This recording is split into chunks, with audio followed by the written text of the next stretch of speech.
అబ్రహాముకు విశ్వాసం ఉంది ఏంటండి, కుమారునికి కూడా విశ్వాసం ఉంది. నేను మీకు చెప్పే సత్యం ఏంటంటే, మీ పిల్లలకు విశ్వాసాన్ని నేర్పండి. మీ పిల్లలకు దేవుని కొరకు నిలబడాలనేటువంటి విశ్వాసాన్ని నేర్పండి.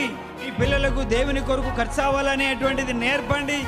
దేవుని కొరకు కొన్ని తిట్లు, తన్నులు, గుద్దులు పడాలనే విశ్వాసాన్ని నేర్పండి. నీ పిల్లలకి ఏమి నేర్పించుకుంటున్నావు? ఓ విశ్వాసి, నీ పిల్లల్ని మాటింటారా? నువ్వు దేవుని పక్షంగా మాట్లాడితే నీతో సమ్మతిస్తారా నీ పిల్లలు? అలా కాకపోతే ఎక్కడ నీ విశ్వాసం? ఈ పిల్లలకి ఇప్పటి వరకు మీరు ఎంతమంది విశ్వాసం నేర్పించుకుంటున్నారో నాకు తెలియదు.